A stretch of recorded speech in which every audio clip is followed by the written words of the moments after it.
Hey guys, it is Esti and Justin from Not For Long Media. If you like the video you're about to watch, be sure to like the video itself and subscribe to our channel. We really appreciate it.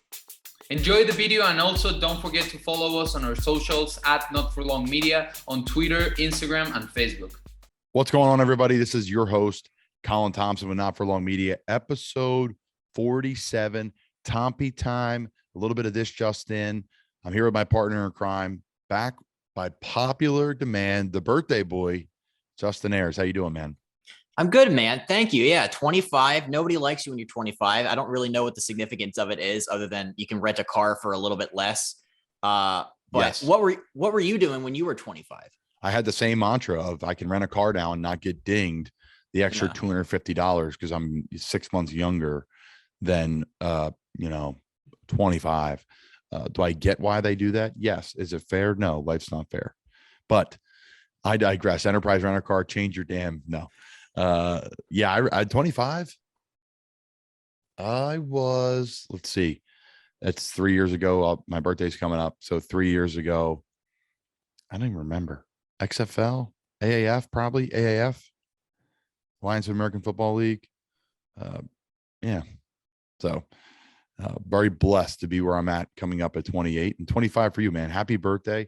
We appreciate all you do here. Not for long. I know our fans do. You're backed by popular demand. I've had multiple people this weekend again say to me, like, I love when you and Justin do your thing and go back and forth and have a good time. I'm like, all right, well, it's coming back, whether you want it or not, folks. So there's so much been going on. And in our world, from our side, our team is extremely busy with other things other than this. And then we're keeping this thing moving and having fun.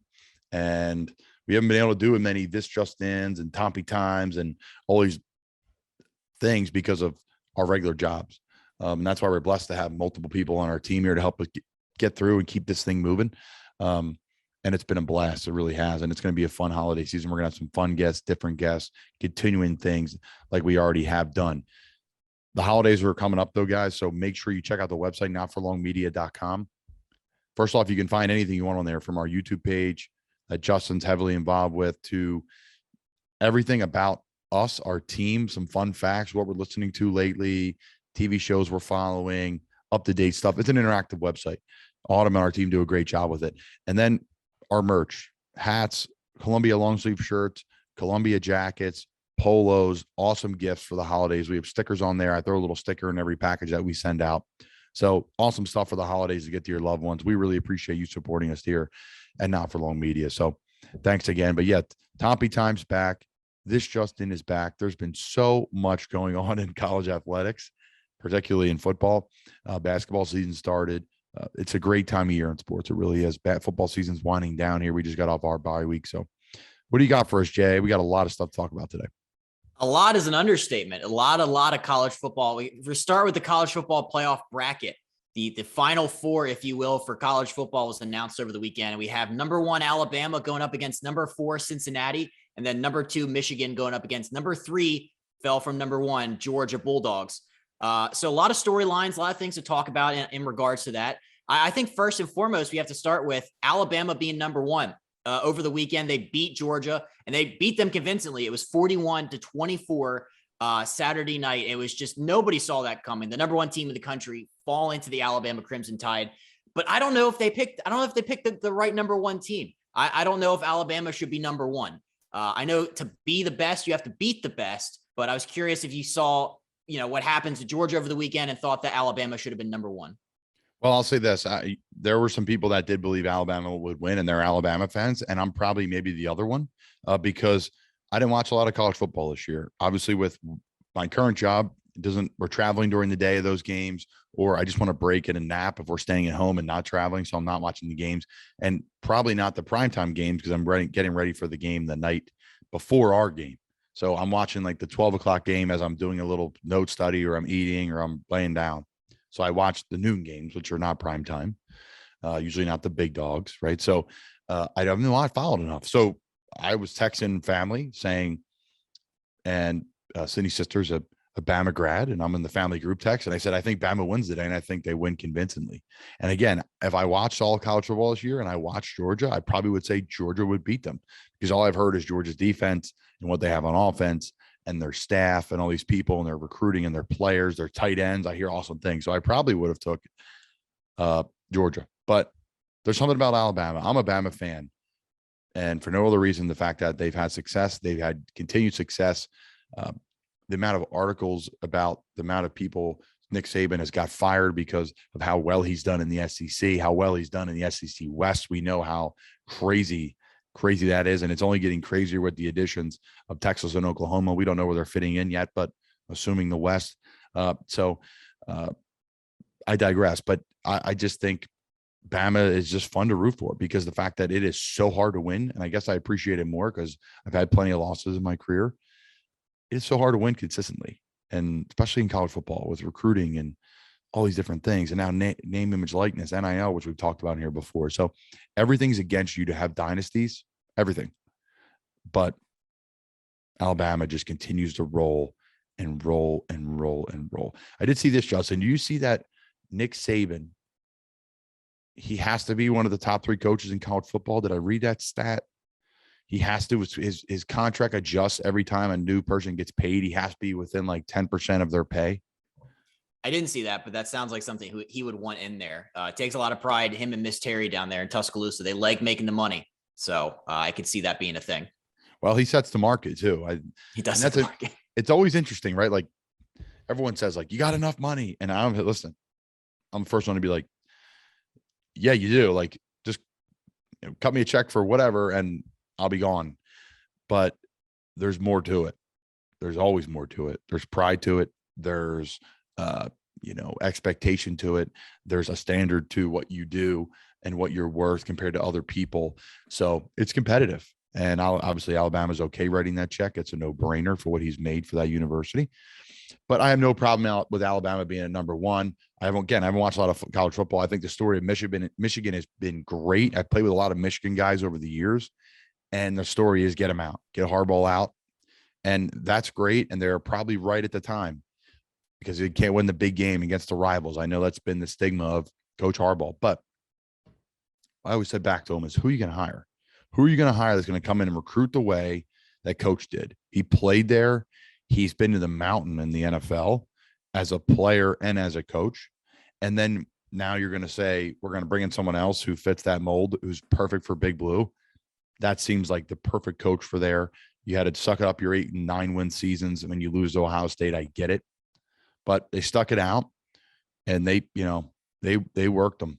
And now they're number 2 in the country. And they got their hands full with Georgia and a Georgia team that's probably not happy campers for what happened because they probably thought they were going to roll the tide and then they were going to roll it into the Final Four and have an undefeated season. And they're going to learn a lot from that loss, more than they probably would have if they won. So it may be better for them in the long term in Georgia. So Georgia 3, fine. And then Cincinnati. I'll touch on Cincinnati because as an American Conference alumni, I'm ecstatic for them. And it's an awesome opportunity. And they stuck it out and they won the American. And it wasn't always pretty, but it's the formula for what it is. Pretty much you have to have a great year. And then a year later, you're going to be high ranked and you can't lose. So you won't drop in the rankings, but you're not going to beat anybody good enough in the American Athletic Conference to jump you up, to get you these massive leaps you see when these SEC teams win, rightfully so, or, a Pac-12 or whatever team gets a massive win, Big Ten. So my point is, I think they're deservedly in the top 4 and it fell into their lap because of people losing. So, interesting if Notre Dame would have got in without their head coach that was been a part of a ton of success there. We'll talk about that in a little bit, but what are your thoughts on the Final Four, Justin, as I articulated forever about? No, yeah, it's a lot to unpack about just 4 teams, but there's so many storylines with each one of them. I honestly think that Michigan should have been number 1. I think their win against Ohio State is probably the best win in college football this year up until Bama beating Georgia. But I think just the way they win games, they've blown everybody out. The way they play, they have some of the best interior, like defensive linemen. They have a great offensive line. They can run the ball down your throats. I thought Michigan should have been number 1. I'm a Harbaugh guy, but I think the committee, honestly, I think they put Michigan at 2, Bama at 1 to avoid a repeat of Alabama, Georgia, because if Bama, Georgia were ranked 2 and 3, I mean, so you're going to go from having an SEC championship game to however many weeks away, you have to play them again. I think that probably played into it a lot too. And also I think Cincinnati is such a great story. And we'll touch on them expanding the playoffs, but for right now, them being a 14 playoff, I'm glad they broke through. The group of 5 conferences, they get no love, and to see one of them finally get up there and hang with the big boys, even though they only had 2 ranked wins and played like Navy and East Carolina half the time. Temple. Yeah, Temple. Yeah, we'll talk about them later too. But with that being said, the draw playing Alabama in the first round of the playoff is a tough one. Oh, that just reminds me of when Bama played Notre Dame earlier this year, or in January of 2021, and everybody turned it off at halftime. So yeah, it's going to be ugly. I think it's going to be the same thing, and it's not a slight at Cincinnati. It's not. It's just a reality. Unless you are built with depth and big time stars, I don't think you can compete. The American Athletic Conference, teams like in other conferences like Western Michigan, again, I talked this with our fullback tight end Gio Ricci. There was great players. Taylor Moton went to Western Michigan. He's our right tackle, signed a massive deal. He's one of the best, if not the best right tackle in the NFL. There's tons of great players from the MAC, from the American Athletic Conference, from Mountain West. And teams have great teams. Look at that Wyoming team a couple of years ago with Allen and Buffalo, and they had a ton of studs that no one kind of knows about. They were in the XFL. They were in the AAF. I played with a lot of those guys, and then they were scattered throughout the NFL. Same thing at Temple. We had really good players. We actually had some star players. Matakevich won the Bronco Nagurski Award. He won the Defensive Player of the Year Award. He won the Linebacker Award. He won pretty much every defensive award you could win in college football. So we checked some boxes at Temple with some studs. But the one thing you have to be careful of when you talk about these teams at lower levels, and to Coach Rule and all the players credit at Temple, we actually had depth. I was blown away when I transferred from Florida. I'm like, who is this? Why is he a backup? And that's like Jake Martin. Who else? Like Praise, all these good defensive ends I played against, and they're all NFL players or CFL players. So long story short is the depth. Do you have the depth to withstand injuries throughout the year? And then when you make it to these big bowl games, you have enough dudes to make it work. When Houston beat FSU, Florida State, a few years ago in the bowl in Atlanta, the Peach Bowl or whatever, they had Greg Ward, who's an NFL slot receiver, and Greg was electric, and they ran all over him, and they had a good team, draft picks, first round, depth, and they had a good scheme, and they had playmakers. So Cincinnati's going to have to make plays, and they're going to have mismatches at times for them to make plays and win. I don't know if you can have a mismatch with anybody at Alabama. Every single guy at Alabama is going to be bigger, stronger, faster, more highly recruited, better player.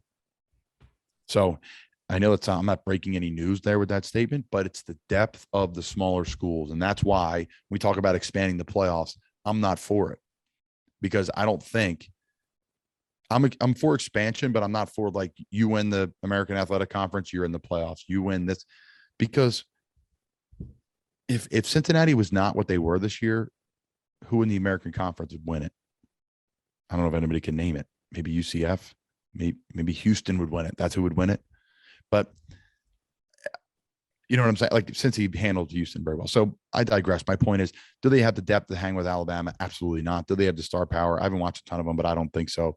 So I hope it's great. They're in the Final Four. It's awesome for the American Athletic Conference, a conference I love. They lost some good pieces, and they retained some, and they added some, but they're going to get smoked. And I think by halftime, the show is going to be flipped off. And I think that would happen with a lot of teams. And that's why I'm anti-expansion, which we'll talk about. Yeah, like I think more so than anything, I think they just proved a point. They proved that you don't have to play in one of the big Power 5 schools to make it to the playoff, as much as I'm sure the committee hated having to pencil them in at 4. But the 12-team playoff, so that's been kind of thrown around. I think Dan Patrick was talking about they either had the go-ahead for 2023 or 2025, depending on when they pass it or whatever. It's not official yet, but they're trying to figure out how exactly it's going to work. Because, there's a lot of people that want, like, the Power 5 conference chairs want auto bids for the winners of the Power 5. And then, the group of 5 schools are standing there like, whoa, if our conference championship guy like wins, like what are we supposed to do? So they're trying to figure out because, if the winner of the Big Sky Conference or the Fun Belt, if they win, like that doesn't necessarily mean that they get to go play the SEC champion winner. That's figured out. It should be the highest ranking. Yeah. Whoever's the highest ranked from one, they have to be ranked in the top 25. I don't know. To me, like the ranking still can exist. And if you win a championship, you're in. So yeah, like if you're looking at the rankings right now, I'm looking at the AP, right? Let's see. Baylor won, they're in, but they're sixth, right? Notre Dame would be highly ranked because they beat some good teams and they only have one loss to Cincinnati, who's 4, and Notre Dame's 5. So they're in. Ohio State, who won the Big Ten? Obviously Michigan. Yeah. Yep. So, I think this would be fine. It would end up being the same thing. I'm trying to, who's the highest? So the Raging Cajuns would be in. They're 16th. Now I'm saying like you would bump them up and put them 12th because they won a championship. But then are the Raging Cajuns better than Oklahoma, who's 14th? No. See, this is why it's like I love the, maybe this is opportunity to give a little more love to some of these small schools and weird conferences. But for the sake of competitiveness, I think you really have to weigh those schools differently. You have to. And you have to give buys for the first 2 teams somehow, some way.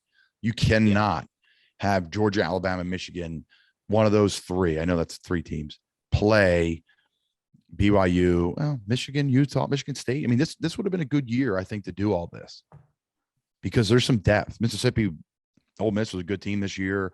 It's some big wins. Ohio State was up and down, but they're still Ohio State. Baylor with Notre Dame. This is actually probably a better year than it's ever been. Pitt, right? The quarterback kind of taken off. There'd be a lot of talk around him. He's going to be one of the top quarterbacks, if not the top one taken. He had that sweet fake slide and take off to stick it to the defense. I love that.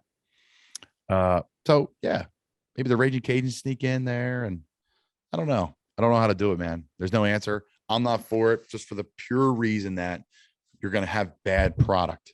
The product is going to continue to get diluted. It already is diluted. The bowl games are not what they used to be. I remember flipping the games on, and I was so excited when, like, for after Christmas, because the bowl games would be like awesome.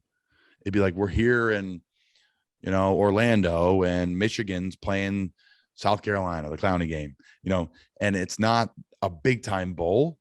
Maybe the Outback Bowl is not a BCS bowl, but maybe I'm wrong. Am I right? Do they even have BCS bowls still? Well, whatever. I meant like a New Year's 6. It's not a New Year's 6. Was the Outback a New Year's 6? I'm so lost when it comes to bowls. Like, I think you would probably know more about them than me, but like, I just like watching random teams play on Wednesday nights. That's all I really care about. So exactly. I digress. The bottom line was it was fun to watch. There was a lot to do. So, I enjoyed that. Now I don't know if I'm tuning in to watch whatever game because I know the Final Four is coming. Just if the Final 4 game, I think it's the Cotton Bowl this year and the Orange Bowl, I'm probably way off again. Brutal by me. Right. Horrible preparation. I don't know. The other BCS bowl games aren't even that exciting to me. So I don't know. Maybe I'm speaking for just, I'm in the minority here, but I don't know. It is what it is. I'm for expansion in the sense that this year I think would have been interesting. You got a ACC conference champion Pitt that's got hot and 11-2, and all good. And then you got some teams in the middle there that'd be able to compete. So I think this would have been the year to do it, but I don't think in the future it's going to be like this. So I found the bowl games were announced over the weekend. We have the Goodyear Cotton Bowl. It's December 31st. It's Cincy, Bama. And then the Orange Bowl is Georgia, Michigan later that night. And then the other New Year's 6 bowls are the Peach Bowl. It's Michigan State, Pitt, the Fiesta Bowl, Notre Dame, Oak State, Rose Bowl, which that's always my favorite, Ohio State, Utah. And then the Sugar Bowl is Baylor, Ole Miss. So there's going to be some good games. December 31st, January, all those. That whole week. Yeah. And I'm not saying those games aren't going to be good. I think this would have been a great little playoff. This group, that's now more than ever. Not even thinking about it, just pulling it up on my computer as we're talking. Like, this would actually work this year. This would have worked this year. Yeah. It would have worked this year. It would have been a cleaner product. Like I said, I don't know if every year is going to be that. But regardless, I'm going to be tuning into those games for sure. I'm just saying they don't have the muster. The Rose Bowl does, but they don't have like just the pop they used to. So can I give a quick aside? To not related to anything. So I have the TV on in the background. It's the pregame show for Monday Night Football. Former guest of this podcast, Adam Schefter. It's really windy in Buffalo, and he almost just blew out of his chair that they have on the field because there's like sustained 20 mile an hour and 50 mile an hour gusts in Buffalo at Orchard Park. So shout out Adam Schefter. Adam. Yeah, shout out. Big time. What a great guy. And you could shoot him a little message like, hey, man, hope you're doing well. He gets right back to you. You know, that's the type of guy he is. Or a great show on TV tonight. Boom, gets right back to you. He's a great guy and was a great guest and was a really funny episode. You got to show who he is. You don't get to really see who he is on TV. A lot of personalities get to show on TV, on Get Up, and all these different things. He goes on, he tells you what's going on. He gives a little bit of opinion, then he's out. He's a true insider and a great man, and we were thankful for his time. What else you got for us, Jay? So coaching carousel is the other thing for college football. A lot of coaches, I didn't know coaches could come and go as easily as they did. So that kind of surprised me. I can't remember another time where the coaching carousel was this hot. But I think the big one we'll start with first is Brian Kelly. Left Notre Dame for LSU. He spent 12 seasons as the Irish head coach. He passed Knute Rockne for total wins. He went and had a 10-year deal worth $95 million guaranteed in Baton Rouge. It's the story behind this is funny because news of this leaked Monday night. And then, so Brian Kelly had a group chat with all of his players and he's told them that he wished that the news had come out differently. 7 a.m. meeting the next day. And then 7 a.m. came on, I guess it was a Tuesday, and somebody secretly videotaped his remarks. It was 4 minutes long and he didn't take questions. And he said there's a bigger opportunity that was calling for him. And then he left and everybody was up in arms about it. So there's a lot to unpack there. But first, let's break down the outrage, if you will. If you found out that your coach was leaving via text message, how would you handle that? We did. I mean, I was at Temple and my coach right now, Matt Rule, left for Baylor. And we all found out like on Twitter and all this happening. And is it not going to happening? We're texting our coaches and, they all know, and we all knew it was happening. It was unraveling right before our eyes. So you can't really say no. It's not like Coach Rule texted to say, hey, come see us. But we had a team meeting. Coach Rule came in, talked to the team. The athletic directors promised they were going to find a great replacement and continue Coach Rule's legacy. Coach Rule thanked us. I mean, in a first-class way, the way he handles his business, and was on his way. What else is there to say? Obviously, you could go see him, and people went and saw him personally, and gave him hugs and wished him well. And obviously, we're still in contact, and I get to work for him now. I'm very lucky. So I went through the same thing. I had zero issue with the text he sent. If anything, it was more proactive than a lot of other coaches. A lot of other coaches would have their ops department just say, hey, team meeting tomorrow morning, 7 a.m. He probably was getting on a plane and was flying back to South Bend from his time at LSU, paying respect to the LSU situation and being with them because they're just cutting him a check for $100 million. And I'm sure he was trying to be as focused as possible with them and the agent. And then he's on his way back to South Bend saying, listen, I'm on my way back. I'm sorry you found out this way. This is the world we live in. Of course, with social media, the players are going to know. And that's that. It's not ideal, but that's the reality of our business. The only reality is that there's going to be change and there's going to be people fired, and I'll get fired multiple times again, probably the rest of my career. And that's just how our business is. It's a lot different than normal work. As you see in college football, things going on, even that coaches that are having success are either getting fired, or coaches that are having success are not staying where they've had success, even though Lincoln Riley, Brian Kelly, they're at top 10 jobs in the country. So it's a unique world. It is a unique world, to say the least, when it comes to college football, for sure. So that's my opinions on those two. I have no issue with the text message. I have no issue with the quick meeting. What is there to say? I love you guys. Here's my number. They all have his number. They all have personality. It's a little rough around the edges, but that's our business. That's such a great point about what else is there to say, because I mean, what would the alternative be? He gets up there and does like an hour Q&A at 7 a.m. with all these guys. I'm not leaving. You know what? LSU, you're out. The show goes on in Notre Dame. Like, those guys get it, I think. But then you have some people saying that, well, Brian Kelly recruited these guys. He went to their living rooms and spoke to them. And and it's like, I guess this brings up another kind of thing where it's like, when you're in college, do you play more so for the coach or more so for the school? Because you're recruited by Brian Kelly, but I think most of them are probably there to play for Notre Dame as opposed to play for Brian Kelly. It's a great question. And a lot of people I was able to talk to in the recruiting process, I went through it. I was very lucky to have that, and great people to ask questions to. They all said two things. This is when I was coming out of high school and had a bunch of options, and very blessed to have them. Was, don't pick a school because of the coaching staff and the head coach. And also pick a school that if your career comes to an end, you'll enjoy your life there. And my career came to an end in Florida, and I loved my life there and almost stopped playing football. Truly. I mean, being blunt, it was very tough. And being medically disqualified like I was at Florida and being told you're never going to be able to run around with your kids and you got to do it for the best interest of your body. You got major foot problems and your career should come to an end. I was like, well, maybe it should. And then I found I didn't want to listen to them. And I went to go to doctors and specialists and they're like, you'll be fine. You need some time off. And I got very lucky. And Matt Rule gave me a scholarship at Temple. Rest is history. Here we are. So I've been through all that, so I guess it's tough, but then you got to pick a place that has a great coaching staff and a great mold for you. So it's speaking out of both sides of your mouth. Yes.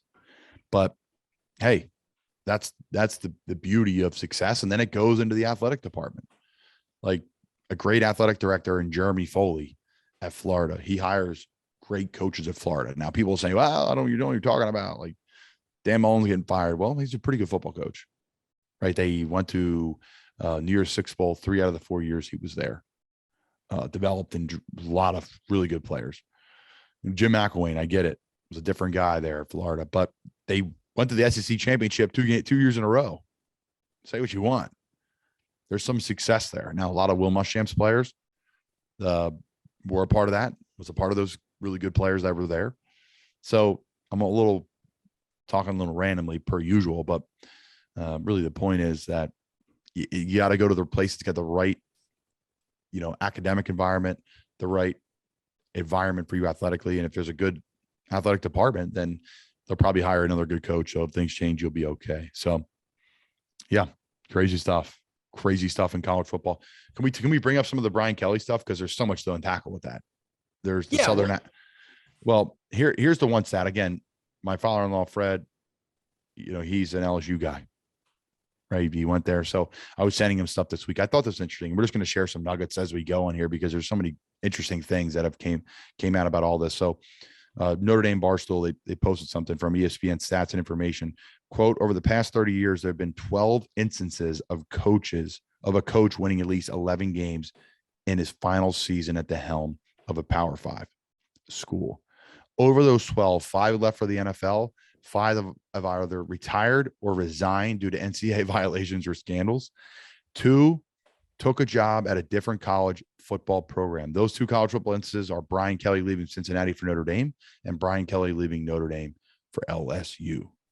So it's his MO to leave places. Yeah, I saw the Cincy thing. I mean, Cincy to Notre Dame is right. If Luke Fickell was offered that job at Cincinnati, I think he'd probably take it. Now, he's probably turned down a lot of different things because he would have had those opportunities. But I think Luke Fickell would probably entertain about 3 or 4 different positions, even if he's adamant about staying at Cincinnati. Everyone says they're not going to leave, but everyone has a price. Brian Kelly spent a ton of time in Notre Dame, so there's a lot of different things. There's also another quote here. If Brian Kelly, if he wins a title, firing him would cause an automatic payout of 100% of his remaining contract. LSU has fired LSU and Ezra Orgeron after winning titles. He gets 90% of the remaining balance if he gets fired without cause. Base salary, 10-year, not $95 million. Bonuses include $75,000 for SEC championship game or $150 for winning it. He's got a $500,000 longevity bonus annually. $500K for being bowl eligible. $500K for being bowl eligible. What? I mean, hey, it goes on and on. $50,000 for SEC Coach of the Year, $75,000 for National Coach of the Year. And then I saw this. I thought this was interesting. Additional academic achievement bonus of $25,000 each. I don't know what that is. If your players get recognized, he owes $2 million to LSU if he leaves voluntarily. Kelly receives 2 courtesy vehicles or 2 vehicle allowances of $1,000 a month.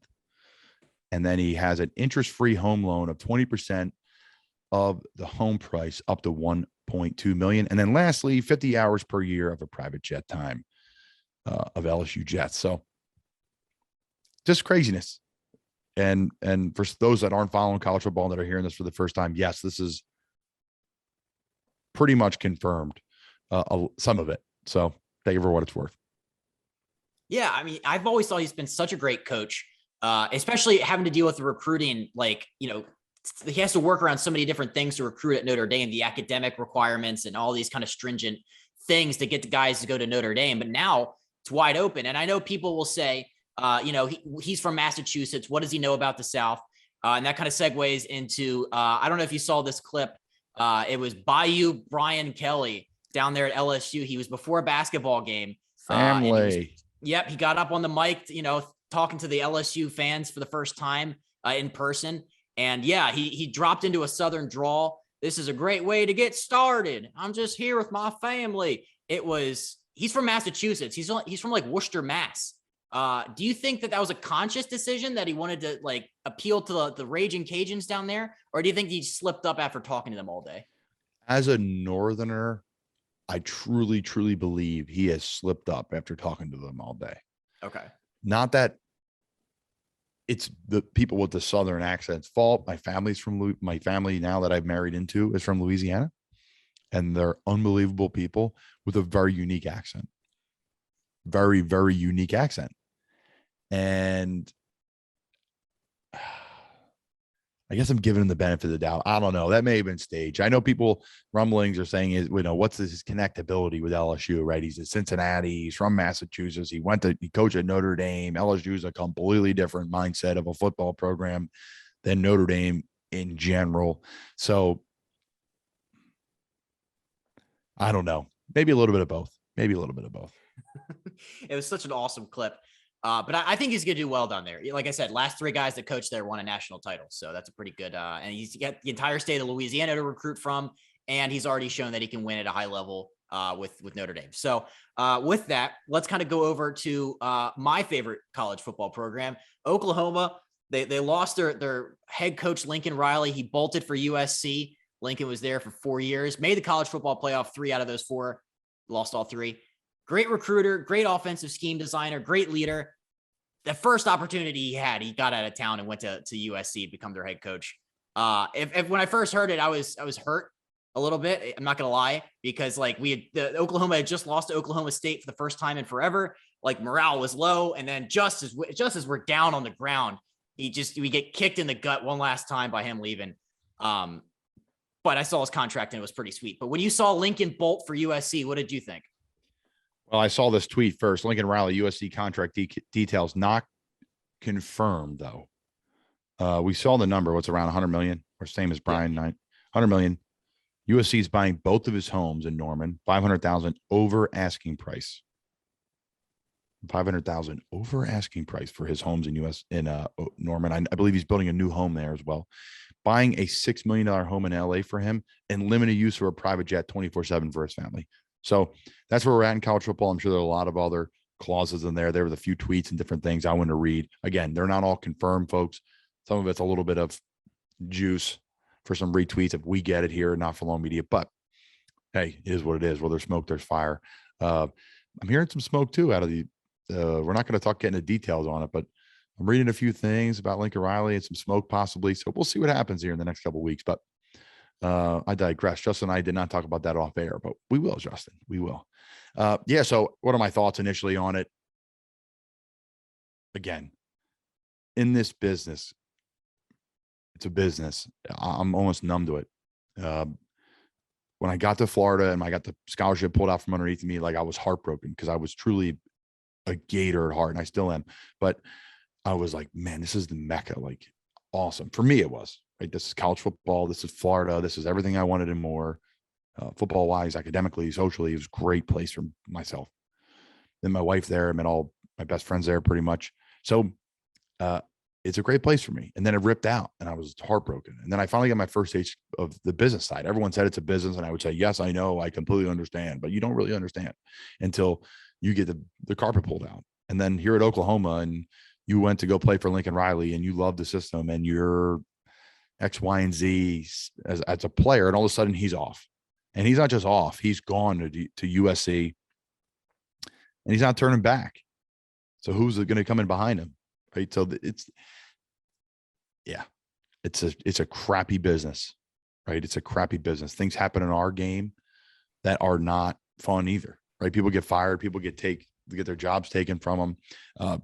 People leave and go take bigger jobs or whatever they decide for their family and their friends and whatever they want to do personally. So is he going to go dominate the Pac-12 now? Is that his thought? Is he going to leave the SEC, which is coming for him here in a little bit? Probably the SEC West. Maybe that's a thought. Is he going to be a national worldwide recruiter now? Oklahoma, you thought had that same juice, but now LA's got different juice to it, probably a little bit more. So, yeah, he's got that vibe. He's a young guy. He's got, kind of what's his name? He's got the vibe. What's the head coach's name in Arizona? Cliff Kingsbury, Coach Kingsbury, who's done an awesome job in Arizona. He's got that vibe to him. Mm-hmm. So, hey, maybe he says, I'm going to go to USC and then I'm going to jump to the NFL. You never know. So it's a crazy business. Yeah, lots to unpack with Lincoln bolting for the Pac-12. I think a lot of it was he didn't want to coach in the SEC. I know nobody will we'll never be able to find that out for sure. But as somebody who's played in the SEC, does it take a special kind of coach and personality because it is so dang competitive? It's almost like coaching in the pros. Do you think that probably weighed in more so than any of the houses or cars or jets you got? Well, I'll say this: I think he's fit for the job. If anybody's fit to go into the SEC and have success, it's him. But it's a different beast. There's different expectations. But he's done great at Oklahoma. Yes, you couldn't have asked for anything more. And I think he would have plenty of confidence going to the SEC. And I don't think he left because of that. But I'm sure when he's at USC and he looks at the landscape of the Pac-12 right now, especially with Cristobal leaving Oregon, who did a phenomenal job in turning that program around. So, not that they had success, but they had a dip there. And he came in and did a great job. So, yeah, I'm not saying it's why he left. I'm just saying it doesn't hurt. Yeah, and also a lot of the things in the news with Oklahoma now is that all of the guys that Lincoln recruited have all decommitted, and now they're going to USC. And I think a couple of the guys that are already on the team have already tried to enter the transfer portal to get out to follow him to USC.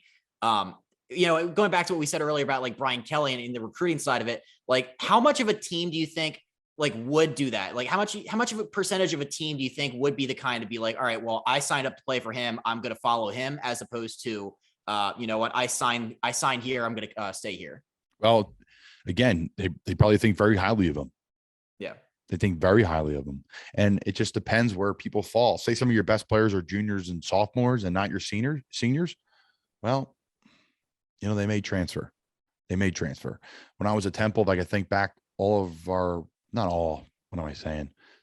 of our best players were all seniors and they were leaving. And Coach Rule went to Baylor. And there was really no talk, I don't think, of some other guys going there. There was some talk here and there of some players transferring and going to play for Coach Rule in Baylor. When I was talking to the players, not really to the coaches can't reach out to them and say, hey, transfer here. But again, with the portal now, it's way different. So if those Oklahoma players hit the portal, then whatever, I can go talk to Coach Riley legally and say, hey, Coach, you got a scholarship for me. I'm coming. He's going to say, yeah, absolutely. I want to instill what we did. And it's probably an upgrade player-wise for what's going on at USC right now. No disrespect to those guys in that team. I'm sure they have some studs out there. Don't get me wrong. But Oklahoma is Oklahoma. I mean, he's put them – they're already on the map nationally, but now they're really relevant. Really, really big player in the game. Like you said, college football. You said 3 years in a row they went college football final? 3 out of 4. Yeah. 3 out of 4. So, yeah. I mean, it's pretty good. Pretty good. Okay, well, we can kind of segue into Temple football for a little bit. So last episode, okay. The new coach at Notre Dame. Oh, yeah. Marcus Freeman. Yeah. Marcus Freeman. Are we right? Wow. I think so. That's all me. I threw a curveball in there for you. I'm hearing from people that are close to Notre Dame, they are jacked up to play for this guy. Jacked up.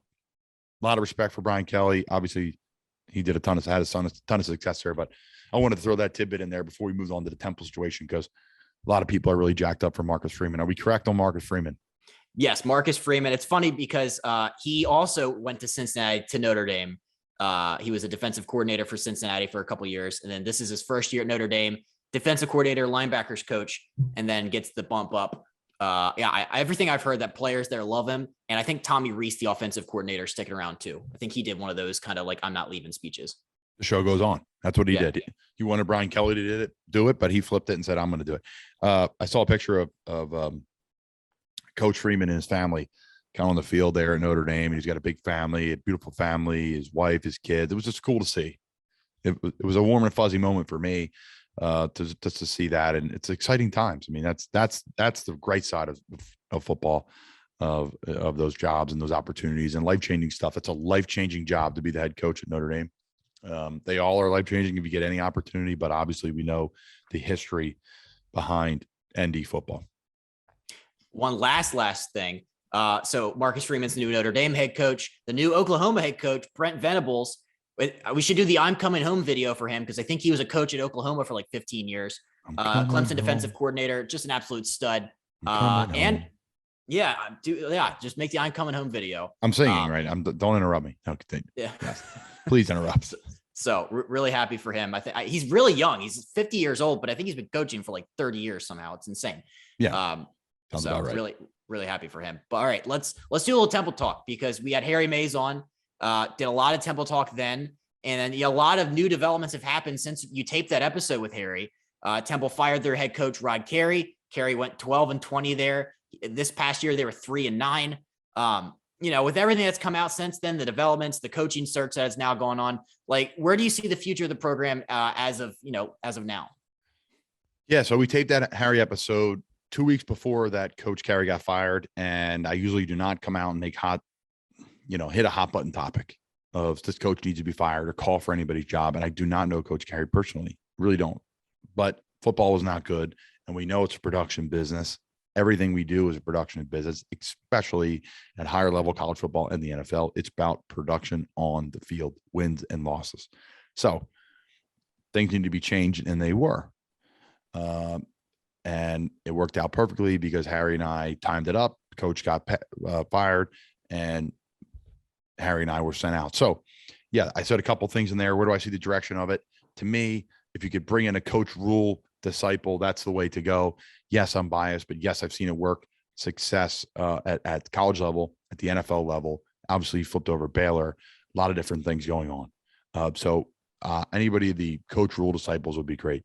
Some of those names are in no order: Elijah Robinson, Mike Saravo, Ed Foley, Fran Brown, Chris Wiesahan. There's going to be a lot of different names in there. There's going to be some that I missed that are not coach rule, that are coach rule disciples. A guy like Sean Desai, who's the defensive coordinator for the Bears. Also Marty Morningweg, the former Eagles offensive coordinator, and a man I got to know very well over the years. His son was my roommate in college and a friend.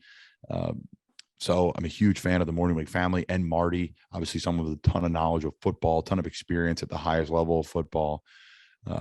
So there's another name that got thrown into it. I saw Dan Mullen is possibly interested in the job. There's a couple other people interested in the job.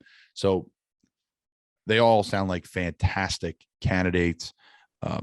As long as they're going to bring back the Temple tough, the grind, the work, the local recruiting routes, the getting to know the coaches locally, the just the toughness, the mantra that Temple is built on, that is so, I think to the outside world, probably cliche and cheesy, but it's a real thing when you go on 10th and Diamond and it's snowing and it's raining and you're on the turf practice field and, you're trying to practice and it's spring ball in March and it's just not, it's not all peaches and cream. It's not a bubble university. You are in an atmosphere in Philadelphia that takes a certain person to have success. And I think that's why people that come out of Temple have a lot of success right away, because it's a real world situation you're in, and you're in one of the greatest cities in the world when it comes to sports and media. And that's Philadelphia, massive top 5 sports market in our country. So, I am a fan of the new athletic director at Temple. I only hear fantastic things, and I'm excited for what the future holds.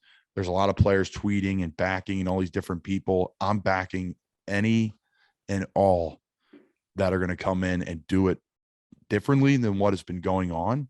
Learn from what has worked in the past, learn what has not worked in the past, and implement their own way.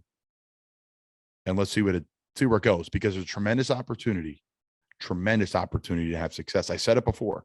When I was at Temple, there was opportunities for Temple and talk of then going to the Big 12.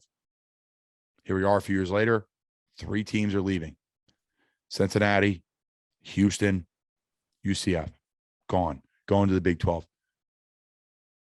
I mean, the Big 12's got West Virginia and Cincinnati. They can go get Philly if they really wanted to get that market. But Temple football is not where it is. And that's a shame. But there'll be another opportunity. People say conference realignment's done and all these different things. Listen, money talks. So if you have success and you have continued success, things will come. So I hope nothing but the best for the university, nothing but the best for Temple football. It means a ton to me, my teammates, all the coaches that have coached there. The Temple Tough mantra is a real thing.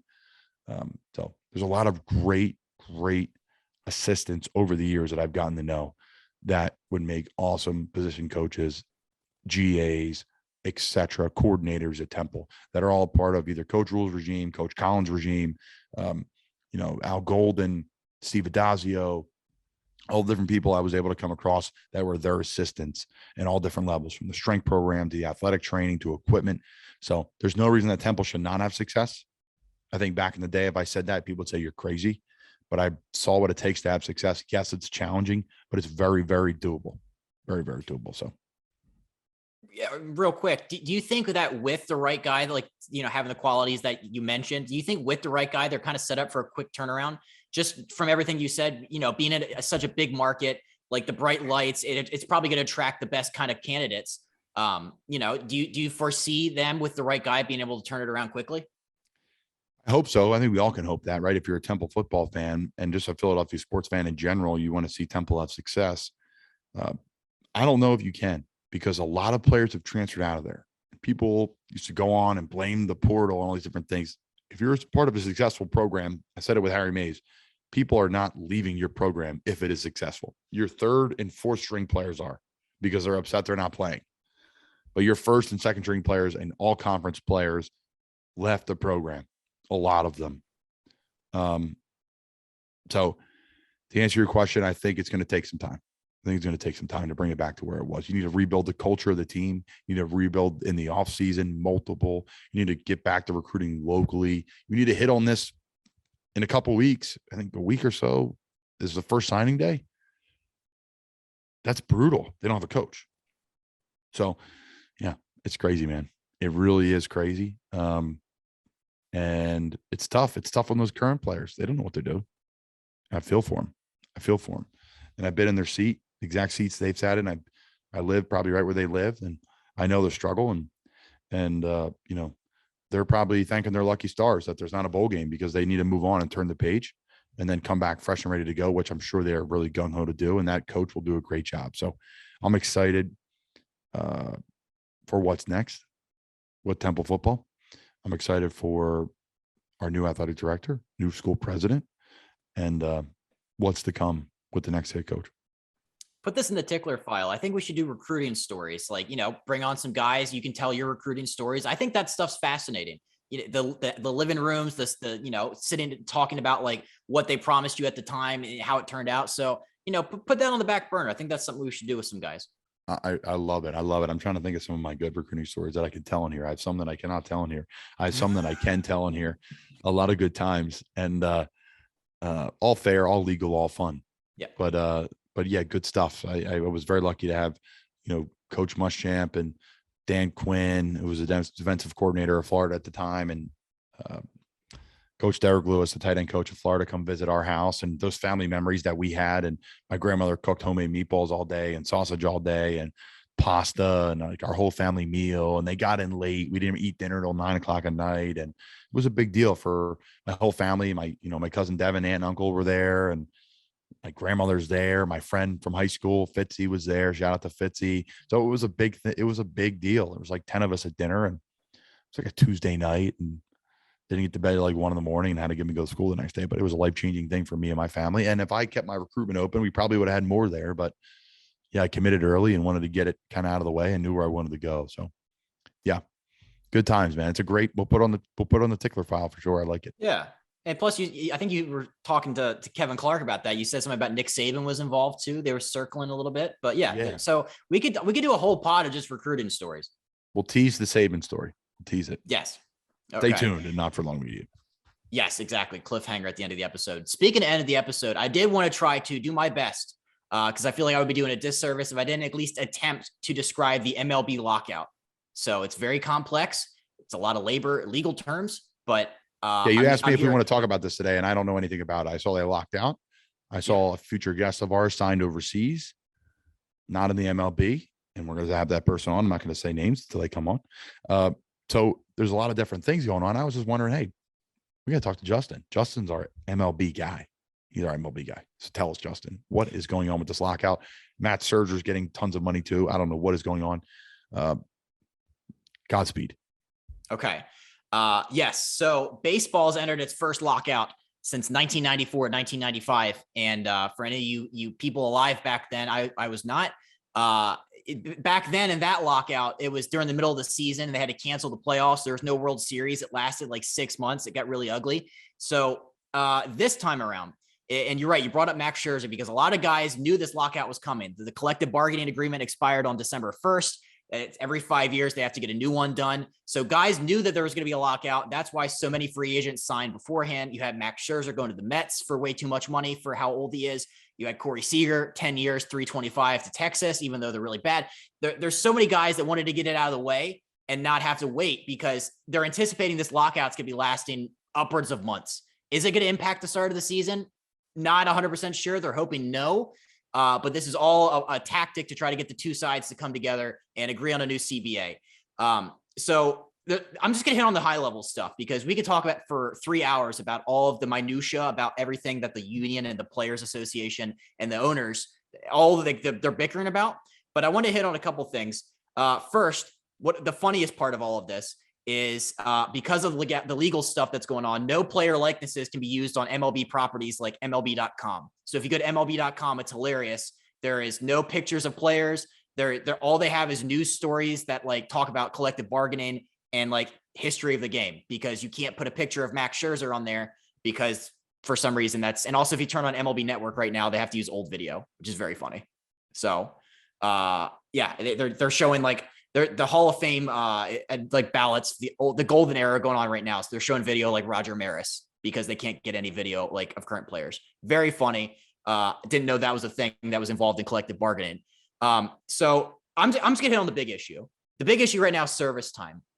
Right now, a player has the current system. A team has a player's rights for 6 years. The first 3, you're probably making the league minimum. The last 3, you're making arbitration, which is where they bicker about how much you're worth. And you could probably make a lot more, obviously. Like I think in arbitration, like Juan Soto made like $20 million for the Nationals. So that's when guys start to see a little of the money. It's only when you get to free agency that you get to see the $100 million contracts, which baseball is the only sport. I think there's a great tweet that was put out about this. I'm paraphrasing it terribly, but it's like baseball is the only sport where you go from riding a bus and eating ramen for 10 years. And then somebody hands you $100 million contract out of nowhere. So it's not like that in football. Baseball is one of you're riding the bus, you're sleeping on air mattresses, and then out of nowhere you get $100 million.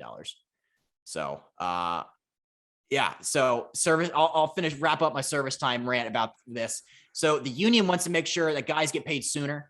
They want to change the entire system, which has never been done. So the union wants to counter with free agencies after 6 years or after 5 years of service time, and you're 29 and a half years old, whatever comes first. So they want to make sure guys get paid earlier. The teams and the owners, they're like, wait, no, we like not paying guys a lot of money.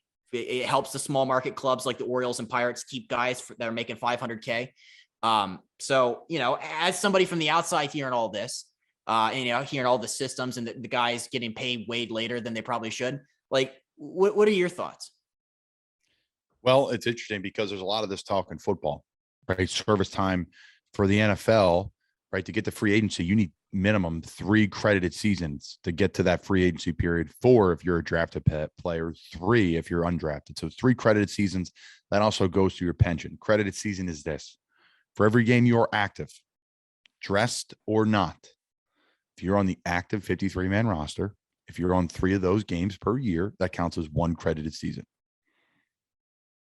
So this is my 2nd credited season in the NFL. Next year, hopefully, will be my 3rd. And then the year after that, you're up for free agency because I was an undrafted player. The 5th year off that is really free agency because there's different legal things. They still own your rights for that 4th year. But I digress. There's a little bit quicker way to get to your money. So that's my first thought, is it's quicker to get to your money. But these MLB guys, I believe, have guaranteed contracts. I believe they get all that money. Yep. We do not get all that money. God forbid I get cut tomorrow. I don't make $1 the rest of the way. So my contract can say, here's my contract, whatever, minimum for a second year because NFL player, because even though this is my 5th season as a professional football player, this is only my 2nd credited season in the NFL. So yeah, there's a lot of different business side of the game. It's been an interesting side of the game. It's been a fun side of the game to kind of unpeel. I feel bad for those guys that they don't get their contracts really to their 30s. That's what it sounds like. I know that's not always completely true because they're paying these younger guys now bigger deals and trying to save money on them and different things like that. But yeah. I digress. Yeah. My only reaction is yes, this sounds like a great debate for the union, for the owners. And I'm glad I'm not a part of it because that is brutal. Really is. Go ahead, Jay. Yeah. Like there's really no like middle ground here because like the owners love this system. I mean, why would they not? Because you get to keep a guy like Juan Soto, he makes like $500,000 a year. Meanwhile, he's out there competing for MVP trophies every year. But if you remember back in 2015, the Chicago Cubs and Chris Bryant, they famously kept Chris Bryant in the minors for the first month of the season. Even though he was perfectly qualified to come up to the big leagues, they did that to delay his service time and they got to keep him for an extra year. And, obviously the player hates that because he wants to get to free agency and get his money. And the team just trying to do everything they can to save money. So I don't really know how they're going to work that part out. For small markets, I get it. Like that's the only way you're able to keep stars. Like the Pittsburgh Pirates, probably that's the only way they can keep guys is under team control and not have to go out and sign them to $100 million contracts, which they never do. One last thing is that they want to try to get rid of tanking. And this is kind of relevant because a lot of the area teams in the DMV area, I'm looking at you Orioles, they're going through a tanking phase where they're losing 120 games a year to get high draft picks. So they want to, there's talks of a draft lottery. There's talks of like the worst 3 teams in the league. They want to have like a pinball, or not the pinball, the ping pong balls and the thing. And they want to have the draft like the NBA does. I think one side wants 3 teams, one side wants 8, I think. I'm all for it. Tanking is disgusting. Hey, trust the process. No, I'm on the same page with the tanking situation. I don't know, but here's the thing. Sports are such a big business now. It's so pulverizing now. If you're a team like Tampa, which has had a ton of success with very little money to spend, you needed those high draft picks, but they draft so well, they don't really need them. Yeah. Some places are dying because look at Bryce Harper. He was a top pick. He went to the Nationals. He changed the face of that franchise forever. So I'm speaking at both sides of my mouth. Yes, I'm not saying tanking is good. Tanking is horrible and it's bad for sports. But the Sixers model, it landed you Ben Simmons and Joel Embiid. I'm not saying it's the right thing and they worked out. They did not work out well. It did not work out well, obviously. But it got you 2 blue chip type players and Joel an all-timer. So, yeah, I don't know. It's a great debate. I absolutely hate the tanking, but I don't know how those teams are going to win. They're going to have to draft and develop and do it the long way. But are you going to not fill up seats? Are you not going to pay bills? Are you not going to make it as a franchise? If you don't, can you keep up with, there's no salary cap. So it's so unfair. Baseball to me, that's craziness. There's no salary cap. There's not even a soft cap. You can pay guys whatever you want. So either someone's got to step up with big money and say, hey, I'm from Pittsburgh. I'm going to buy the Pirates and pay everybody, or, we're using the Pirates as an example. So yeah, I don't know a ton about baseball. I don't.